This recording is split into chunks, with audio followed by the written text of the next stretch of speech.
Hello, hello from freezing cold Wisconsin. Today we are going to work with XPro, which uses Cornerstone, and it allows us to edit the pages in more of a grid-like fashion instead of using the WordPress Classic editor. So to get started, I have a page created here, and let's just take a look at it. It's a very blank page. And so what we're going to do is edit and make a page in Cornerstone so you can see the structure of how these pages work. So in order to edit, we click on Edit with Cornerstone instead of the normal little edit button. So it's loading. All right, so it doesn't quite have any content yet, so we have to give it something to start out. So it's asking us for a layout. And I always choose the row.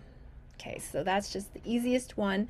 So we make our row, and then we have to choose if we want it to be full width that goes all the way across, or do we want 2 columns, 3 columns, 4 columns, and that's the most columns that you can have. And on mobile, if the columns don't fit, it will actually stack the columns on each other. So if you have, you know, this here where it's a third column on one part of the page and then 2/3 on mobile, if that doesn't fit next to each other, you'll have the 1/3 column on top of the 2/3 column, and everything in the 2/3 column might get a little more squished, but it will stack the columns, so it all looks nice on mobile. Okay, so we are going to maybe just start with a single column. And now that that's created, there's nothing in our column, so we have to add an element, and we're just going to add a text element. And so now we can add our text. So let's see, it's being fussy. Okay, there.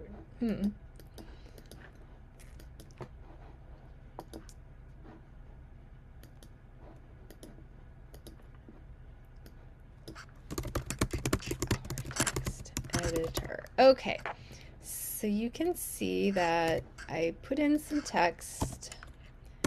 If I add more text, it will begin to wrap. Maybe. If we copy and paste it, then it will begin to wrap. There we go. Now we have some solid text on our page. So we can just click the close button, we can save it, and now we have something on our page. So I want you to see the structure of this and how it got built. There's a little icon up here that looks like an outline. Click that, and you can see the section is that first block that we added where it said, do you want 1 column, 2 columns, 3 columns, 4 columns? That's what this is. And you can view just that piece by clicking on the magnifying glass, or you can duplicate it if you want to create another frame down below that is very similar, and you can delete it with this icon. So inside the section, if you mouse over it, you can kind of see sometimes these parts and pieces, but inside the section we have to have a row. And the row goes all the way across. And inside the row is where you have the columns. So you can have 1, 2, 3, or 4 columns in XPro. So we decided we were just going to have 1 column. Inside that column, we added text. So inside that column, so you can see like here it changed my view, and here's the row, and if I click on the magnifying glass, then I can see the column. Inside the column, click the magnifying glass, and I can see the text. So I don't want to work in the text, I actually want to add something else to the column. So if I get back to my row, go back into my column, I can add another element. So let's add a button, and so I don't have it favored, so I just type in button, get my button, and you will see that it has added that button. So I feel like that button is maybe a little bit too close to my text, so I can just scoot down here, and I can go to the margin of my button, and I don't want it to I don't want there to be margin on all sides of my button. I'm going to click the no link and just put it on the top of the button. And I have to, I like to work in pixels instead of that. So I mark pixels and I want there to be a 20 pixel margin. You can see it just jumped down. So now I have a button and I have text. And if you look at my structure, you can see in the column, there's text and there's a button. So I can actually duplicate that section. And now I have it twice. So if I add it again, I now have 3 chunks. And you can kind of see as you mouse over where they are. And you can drop the arrow down and you can see all the parts and pieces in there. So let's say that I want to go down to my last piece and I go into my column and I want to add another thing. So I click on add element. I want to add an image.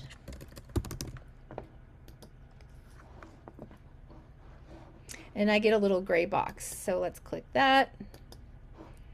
And the plus button to add my image, and I have some really cute images I can add. So let's just put this little girl with the purple ribbon on. We'll insert that in. And now I have that little cutie in there, but I still feel like there's too much space between the button and the little cutie. So I'm going to just add a little bit more margin to the top of my cutie. Give her 30 pixels, and there she gets scooted down. Okay, so if we go into this section here, into my row, to my column, I decide I no longer want that button, so I'm going to click the little garbage and it's gone. And here I am going to adjust this button to say something else so we know which button this is. So instead of learn more, we're going to say buy now because we're very excited about it. So it's all caps. But what I know is that learn more maybe needs to go up here and the buy now needs to go down here.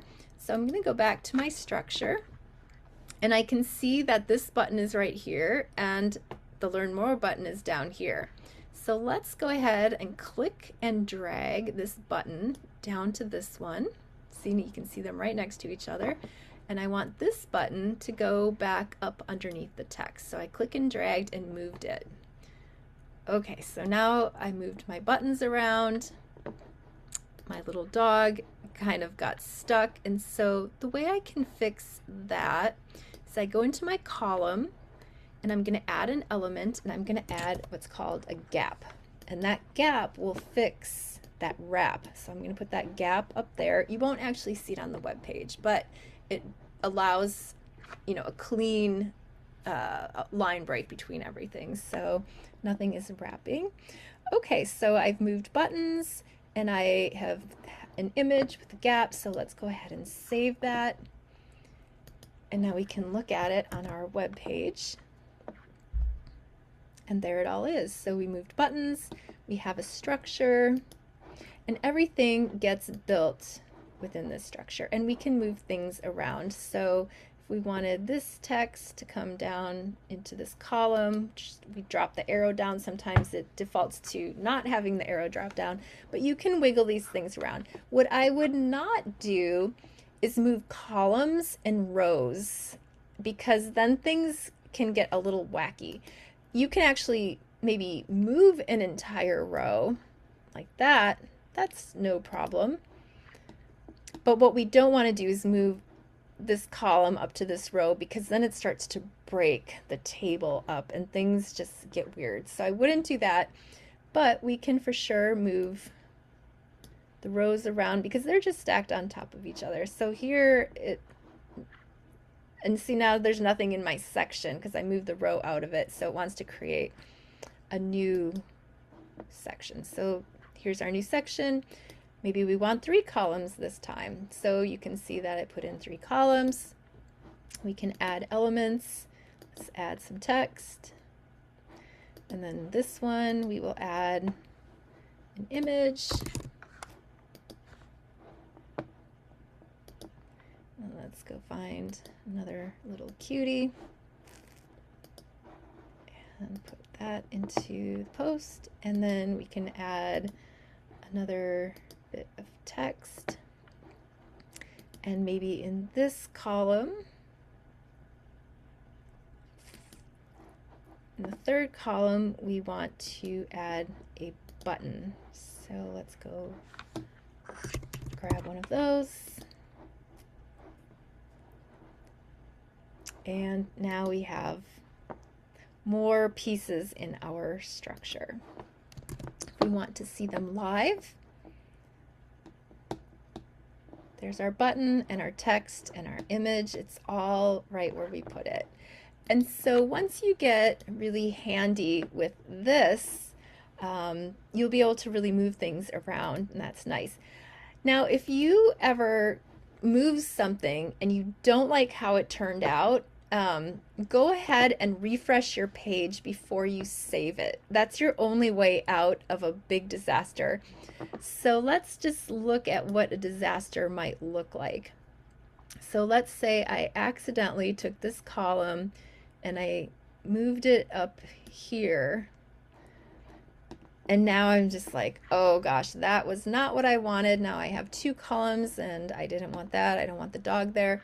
So I'm going to click up here and I'm going to hit return and I'm going to reload the page because I never saved it.